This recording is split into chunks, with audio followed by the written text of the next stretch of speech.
5, 4, 3, 2. Are you guys ready up there? Okay, just give me a second. Alright. Alright, quiet on the set.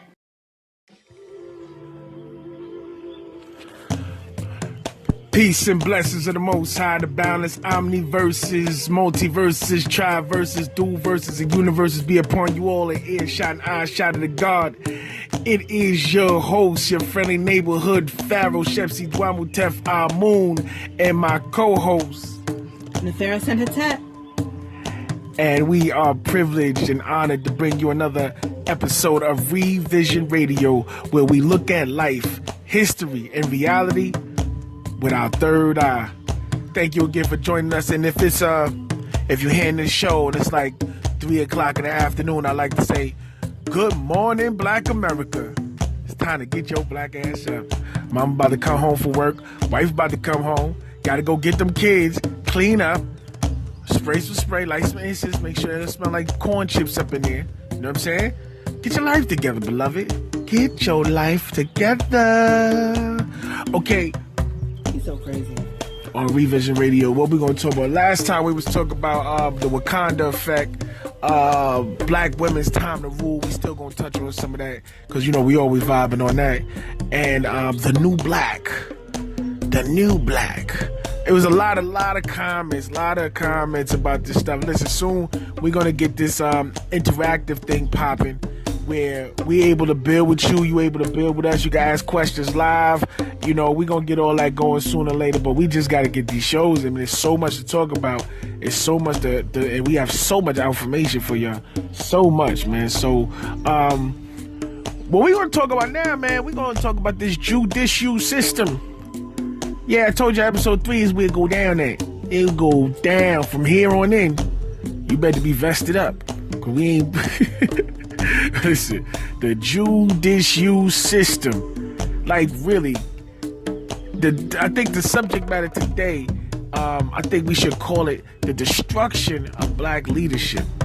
Okay, because listen, there's no such thing as a fair shake in the courts for the so-called black man. I'm gonna say the so-called black man because we're going through a whole show on how we ain't black. That's a whole nother thing. And it's about legally, just legally. Of course we're black, of course historically, of course socially, but legally, black is a problem with asserting our legal stance. We'll talk about that another time. Okay, so first, let's deal with the idea that whenever it comes to taking down the black power structure, whenever it comes down to us getting that heel off of our necks, that they either use an Uncle Tom or a black man wish. Black man wish, that's aka Pink Simon, aka the white woman. Okay, and how they use both for Dr. Bill Cosby. Okay, before we get to Dr. Bill Cosby, I gotta set this. Because it truly is a shame what they're doing to the legacy of our elder Dr. Bill Cosby. They don't let no black man die with no good legacy. Let's get that straight. Denzel couldn't even get a goddamn Academy Award until he played a no good nigga in Training Day. Let's get that straight. Crooked cop. Okay? Now, like I said, this is the 3rd episode. We're taking the gloves off.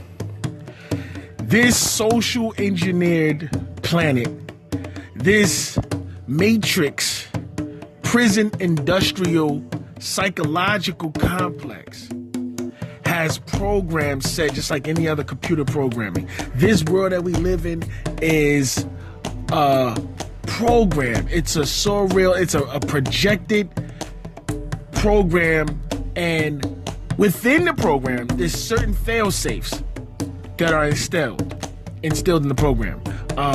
For the so-called black man, and in leadership, and in star power, sex is the tool that the program uses to to bring them down. Powerful. Always. You go Martin Luther King, before they killed him, talking about him sleeping around. The Honorable Elijah Muhammad. Talking about him with his secretaries. You got Mike Tyson, Tupac. Listen, sex has always been the tool. Mike Tyson.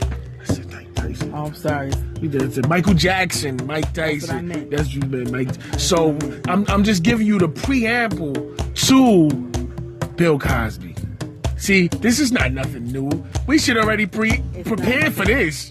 You know what I'm saying? Because it's what they do. It's what they always, Dr. Malachi York, it's what they do. You doing something they don't approve of, you doing something going too left and they want to pull you back in, they're going to use sex. Whether it's a female, male, adultery, children, it's always going to be sex because that's the program for this matrix. And I'm going to say it.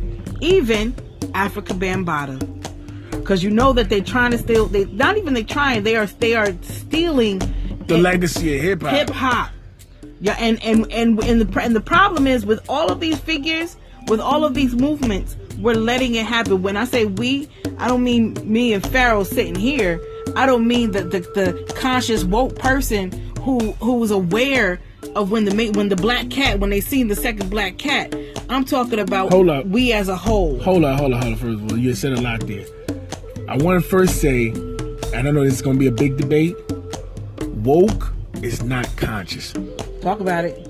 I want to say woke is not conscious. I'm going to show you proof. Because you know some information don't mean that you're conscious. I hate that woke thing. I'm sorry, I said that because it's what people are starting to understand as conscious. No. I don't have a problem with it. I just want to put it out there because it's what's popular. And so everybody throwing it around. But think about your life. Think about how many times when somebody was trying to wake you up and you said to them, I'm woke. And you was dead ass sleep. That's the state most of these niggas is in while they saying they're woke. Okay? Just to give you an idea. But also that reference you gave was from The Matrix. But go ahead, because you was flying through it and a lot of people might have caught. Absolutely, okay. but we definitely anybody that came up in the 90s era and was able to catch The Matrix when it first came out, it explained, it made everything make sense for us, for those people who were getting glimpses of the construct. Okay, those were people who had the ability to be unplugged, whether they went back to sleep or not. You know, so in the Matrix, when you see the cat, the deja vu, the black cat, it's like, was it the same black cat or was it a different black cat? And they would talk about how that was a signal that something in the Matrix was being changed within the construct to try to block the movements of the conscious people who were moving in and out of the structure, the construct. I think the thing that was changed in this Matrix was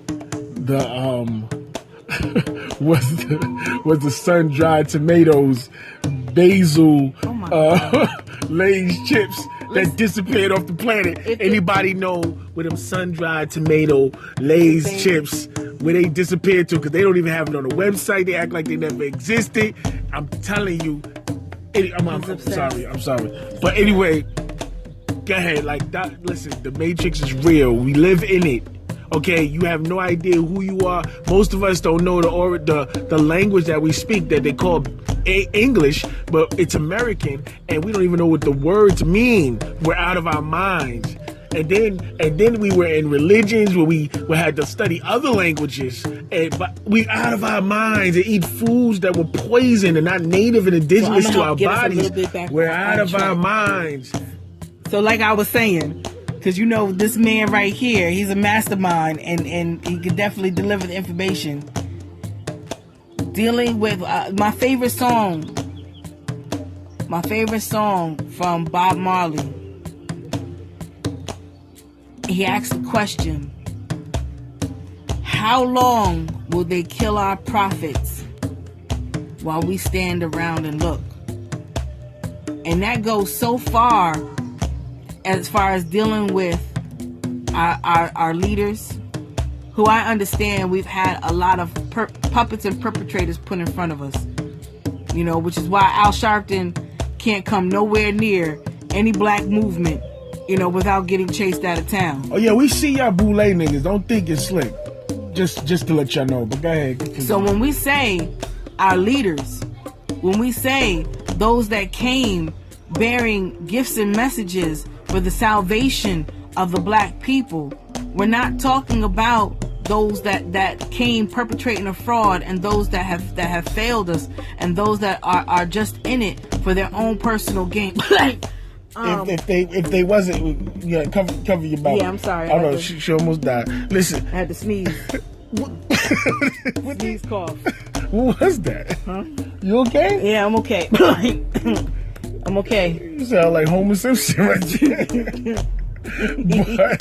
But that's crazy. Mm-hmm. But listen, the reality is, if they were for our people, who's for us, because everybody that's for us is attacked. It's that simple. Just go through the history. Look at the people that stood up to speak truth to power and to apply themselves and dedicate their lives to the freedom, justice, and equality of our people, and they are attacked. Period, point blank. Now, Dr. Bill Cosby, his problem was, because I give him all, we wouldn't even had an Obama. I think D.L. Hughley said, we wouldn't have had an Obama if it wasn't a Bill Cosby. If it wasn't a Cosby show with that lawyer mother and that doctor father and that black household, we wouldn't have had the stimuli for a lot of professionals right now to exist. With the influence of the elders, as far as dealing with the elders the mother, were always involved. The mother and the father, the grandpa and grandma Huxtable, who were also present and respected. And that family structure where the matriarch really ran everything, because when it went down, the men got right out the way. Yes, they did. Okay, got right out the way. So that's a fact. And then the spinoff, A Different World. I definitely know that I was encouraged even from as soon as I got out of grade school and into middle school. I was already thinking about college because of watching A Different World, and it translated even to the next generation that came after me. My niece, who watched every single episode on YouTube of A Different World, it helped to keep her college focused, to the fact where she got her master's degree before she was 25 years old. She went straight through, and that's what it's about. That's the inspiration. Now the problem with the flaws was, he was obsessed with buying this network TV station, CBS, NBC. He could have been had a BET type station for cable. He could have been had it. We could have been had our own, like Oprah. When you get caught up in trying to prove that you're one of them, win the race in racism, when you are trying to get something from them and earn something from them, to prove that you're equal. That's where you we're getting back to the new black. The new black is no longer invested into the inequality. What is it called? The relationship, an unequal, unfair, unequally yoked, unequally yoked from that forced relationship. Can I hear about the forced relationship? The forced relationship between the Melanite being known as the African in America, and the Caucasian beings, the European in America.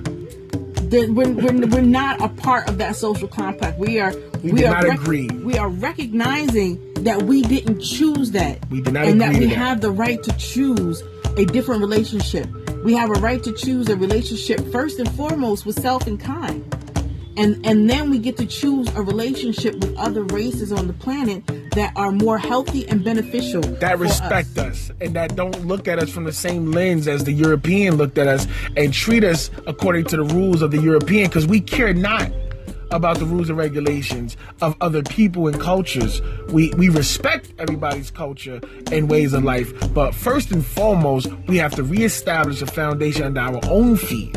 Okay, and Dr. Bill Cosby, he was a very, very staunch critic of hip-hop culture and style and attitude and energy and charisma. He also was boule. He created a divide between himself. And he was an island. So when they attacked him, he had nobody to help him. And mind you, if you go back to Bill Cosby's earlier works, and this is just now coming to my mind. That's a fact. If you go back to his earlier works, and you would see how revolutionary his mind and his thinking was. He was. There was this video that was going around on YouTube where he was, the conversation was coming up with all of these young black school children and talking about the racial effects of education and everything. So he was very controversial, and he was very black-minded when it came down to these things.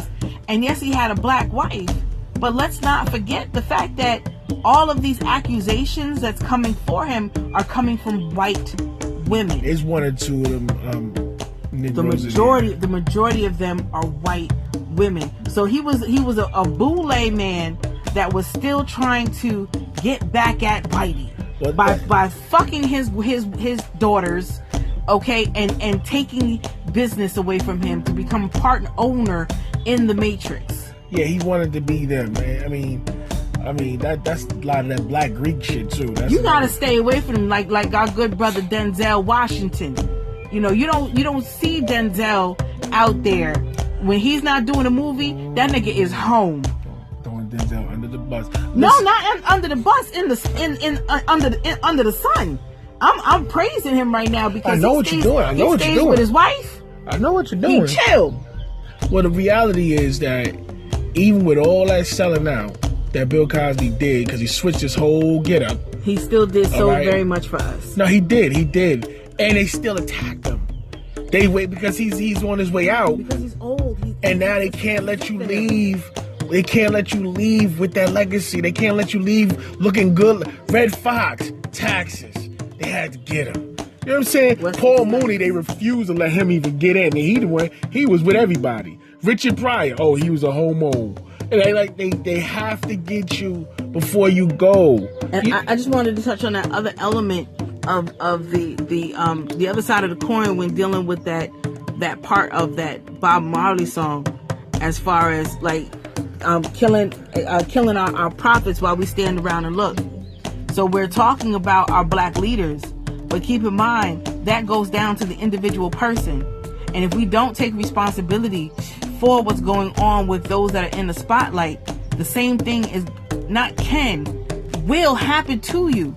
So don't think just because you on the side of pointing the finger and having an opinion that you can't see it happening to you, when if you're setting the stage for all it taking being a word or an accusation, even if it's 20 years later, 15 years later, and without any kind of physical evidence or proof. Don't think. And Meek, don't think we ain't talking about you too, even though you ain't accusing none of the sexual misconduct and all that foolishness. It's the idea that it's all connected. It's all connected. And I'm going to take you back again.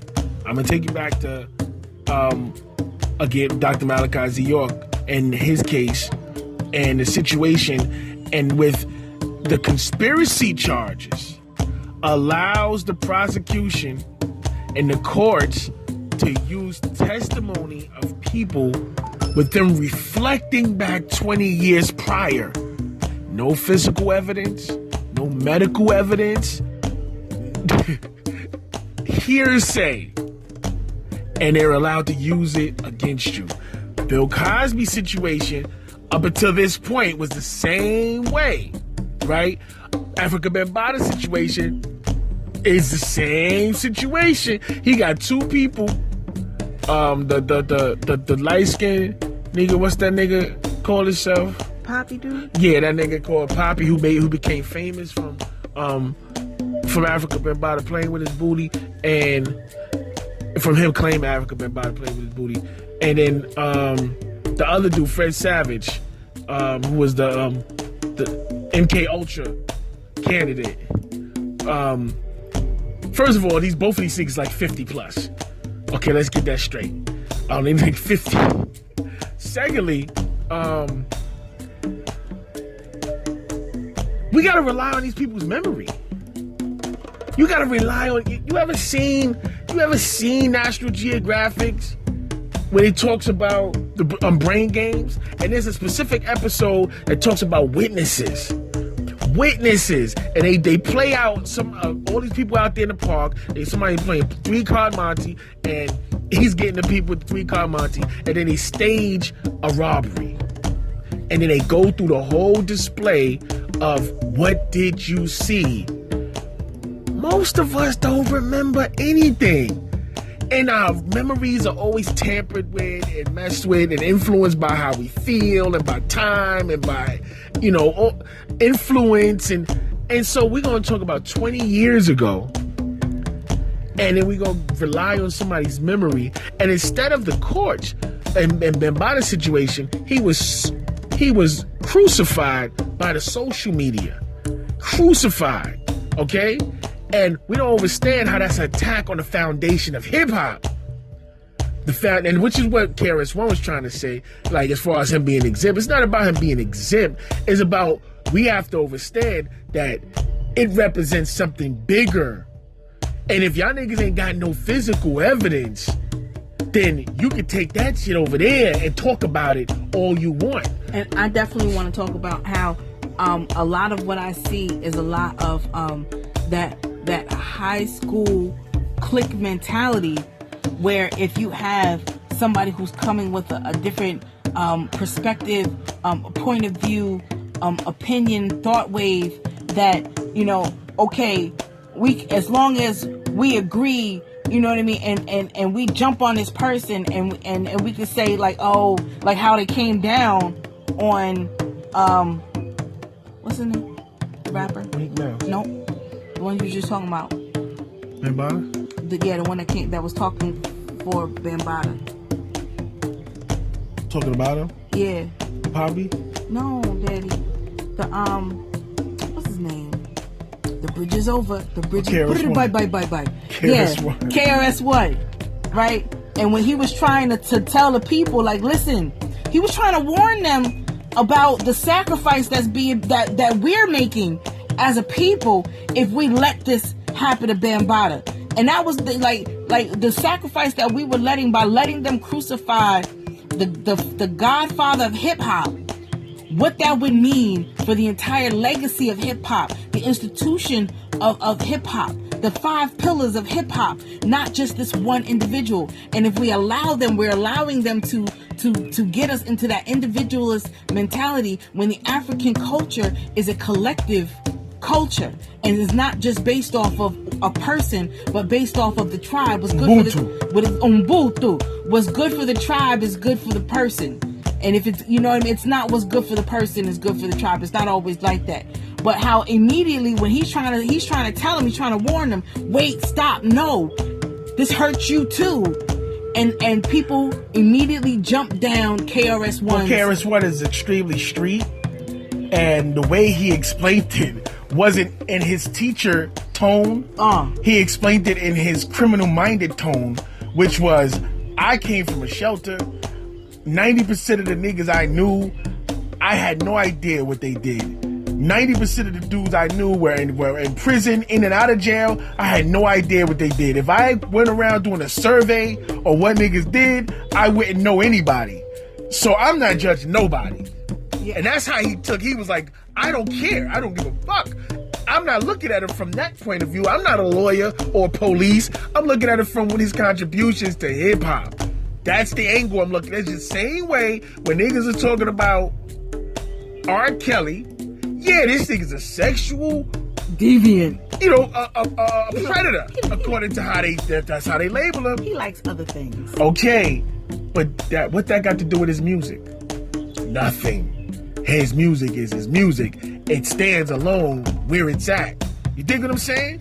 So that's what he was saying. Like, that's one thing. That's the man. I'm talking about the contributions in this avenue. That was it. Not saying it was right, but let's ask this. What has been proven in Bambaata's situation? Nothing. Hearsay and a bunch of people gossiping about the last 40 years. A bunch of people that, let me tell you something, and a lot of people, they're afraid, a lot of people are afraid to talk against the so-called victims. And I appreciate that, but at the same time, you gotta call, if your nine mind tells you that something ain't right, regardless of who's on the other side of that coin, you're willing to say that. You got to be brave enough and willing to say that, because nobody wants somebody to be able to come out about something that happened to them and have people say to them, "You're lying." Nobody wants that when it's true, and that's. But at the same time, you got to be able to put things together and use right reasoning and be able to say, you know what though. But if you put that factor with that factor and that factor and consider some other things, then you could say, well, we understand that that's your perception. Okay? Now, because picture it. If you got a girl that, let's say she's 16 years old and she's sexually active and she's dating a brother that is 20 years old, that's considered statutory rape. That's statutory rape. Okay? You can have a girl that's 14 and she's fucking.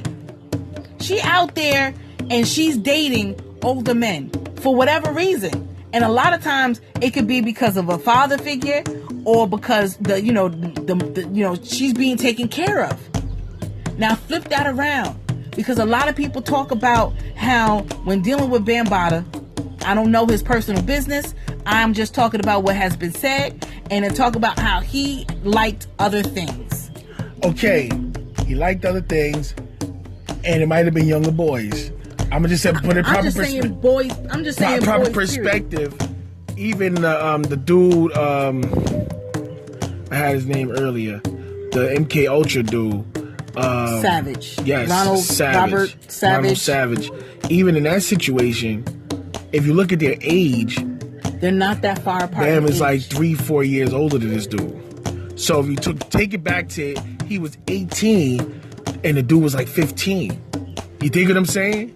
So it's one of those situations where, and it's a continuous thing, whatever he's saying, that's his testimony. What I'm saying is, we're not blind. We know we ain't never seen Bam with no girls. Okay?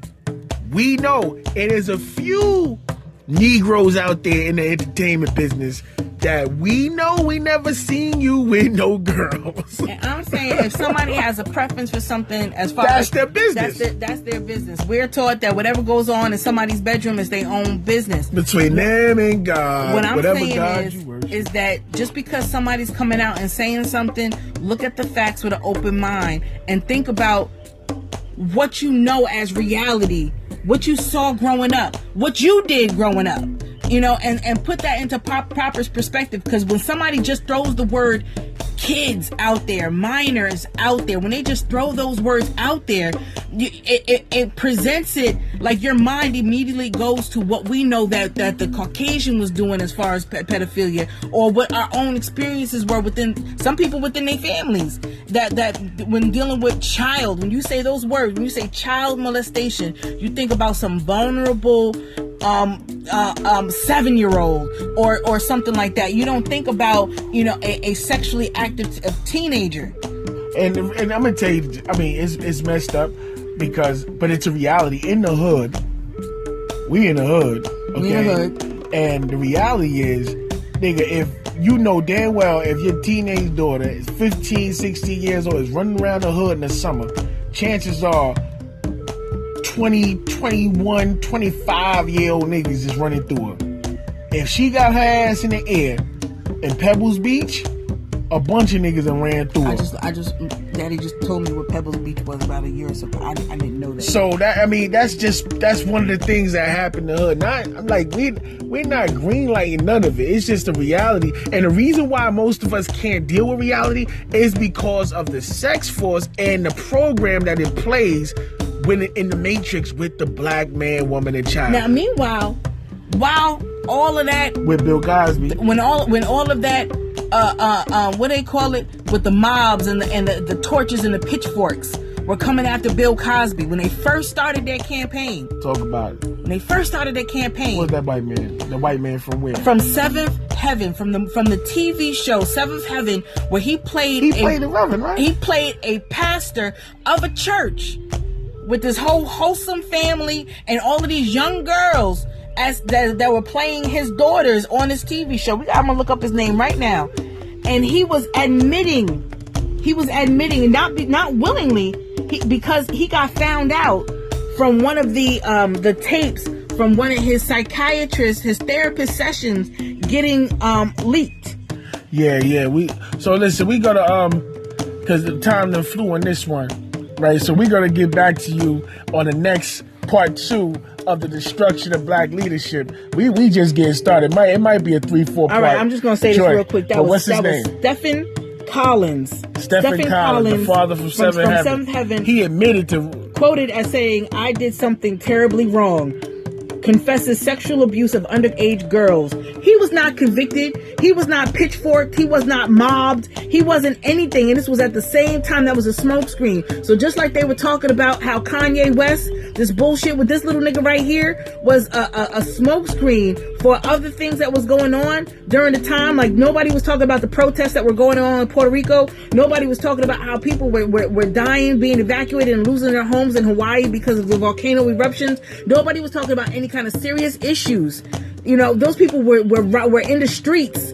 Okay, we talk about people being on ground zero and being in the streets for this revolution. They were in the streets in Puerto Rico, and nobody was talking about that because we were being caught off guard by that dumbass Kanye West. This one nigga. Oh, we got him. We got him too.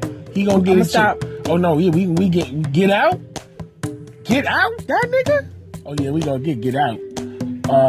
Listen. Once again, we thank you for checking us out. You know what I'm saying? At Revision Radio. I'm your host, Pharaoh Shepsi Dwamu Tefamoon, and it's my co-host, Nefaris and Hatap. And we're going to see you on the other side of life. You heard? Peace and blessings. Peace.